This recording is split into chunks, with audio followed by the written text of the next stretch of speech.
Hey guys, so today's video is on how to upgrade the RAM in your iMac. So a little backstory, I am a graphic designer, freelancer, currently, sadly. But basically I've always wanted to purchase an iMac and I got the opportunity to do so.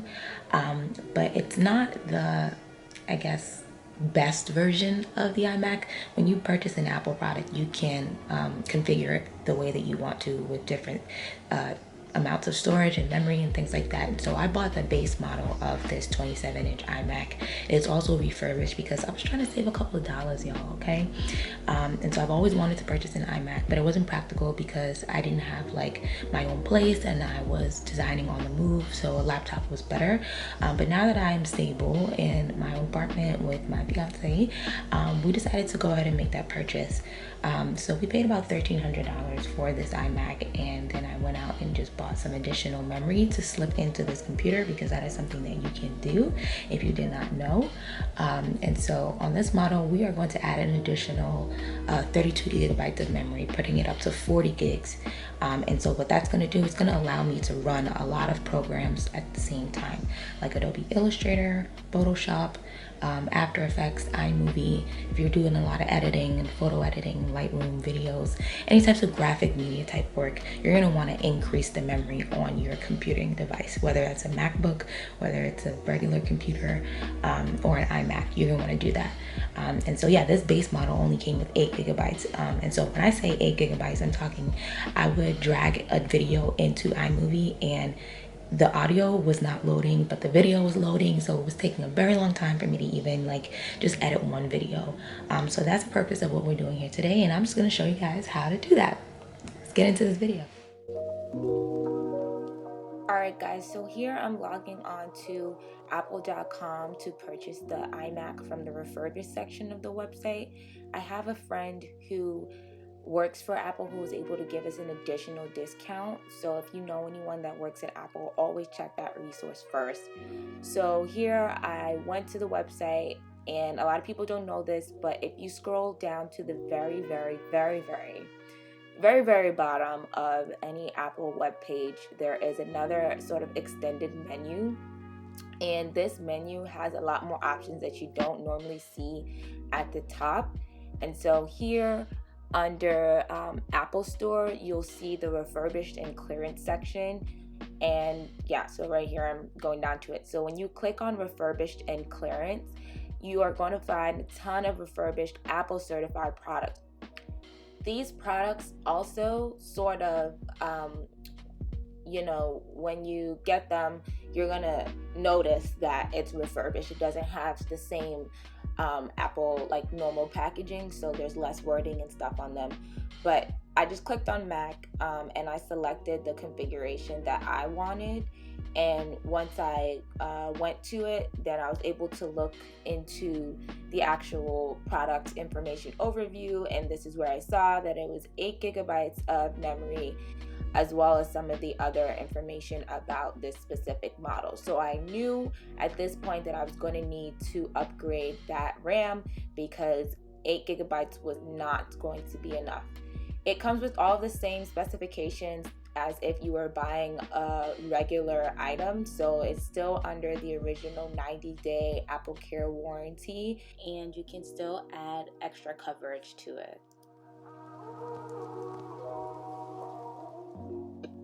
So this is the next portion where I am looking at the specs on the computer, and then what I'm doing is showing you right now that there are 2 sticks of 4 gigabytes currently inside of the iMac, making it 8 gigs.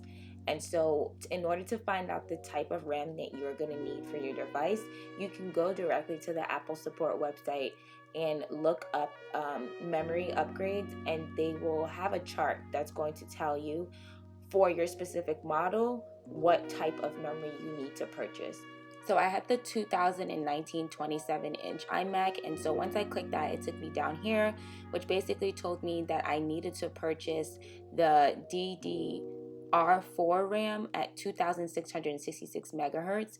So I went over to Amazon and chose Otherworld Computing as a supplier and purchased the 32 gigabytes, 2 sticks of 16. And so that is what I decided I was going to put in there. Make sure everything else matched up as well, the 260 pins, etc.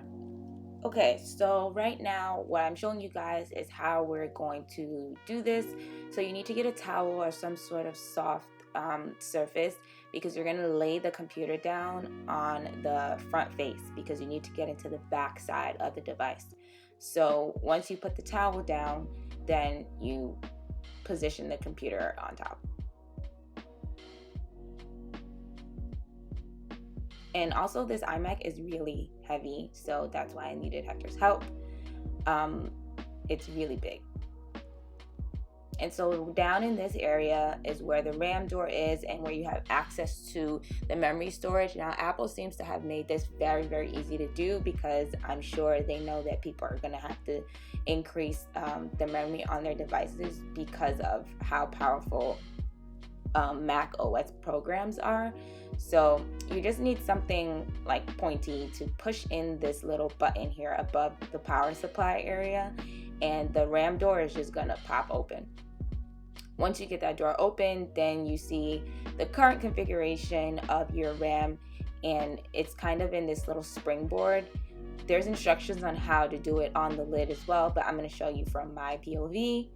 So here is the RAM that was purchased from Amazon. So it's 2 sticks of 16 gigabytes, giving you a total of 32 gigabytes.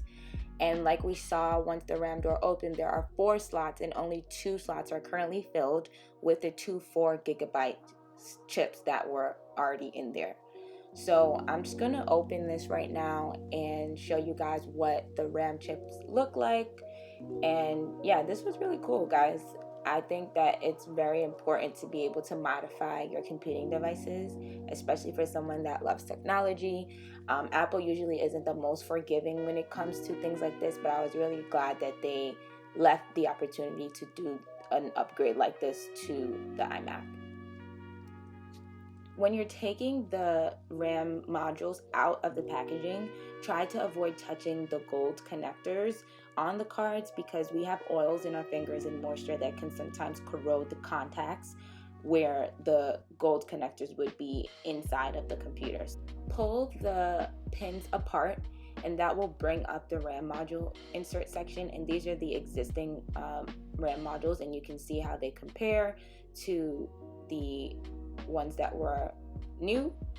And so you want to make sure that you're paying attention to how the ones that were already in there were placed and match them up to yours. So mine were backwards, so I just needed to flip them over in order to insert them correctly. So that's what I'm doing right now. I decided to place the old memory chips back in and just keep them and add the new ones in as additional ones. And the reason why I am loading it the way that I'm loading it is because I wanted to have dual channel memory running. And so I needed to have 4 gigabytes, 16 gigabytes, 4 gigabytes, and then 16 gigabytes in the computer. And this is so that when I am using programs and opening things on my computer, that the device is not using the 4 gigabyte memory sticks first before the 16 gigabyte sticks. You'll understand that a little bit later once I put the computer back on and we get into action and see how the computer is actually running after I've already installed. So just push everything back in and close the RAM door up, and then you're pretty much good to go. What we're gonna do is flip the computer back up and attempt to see if we get a boot error or if everything turns out fine. As you guys can see, I recorded and edited this video, so my computer's working. But in the moment, I was nervous.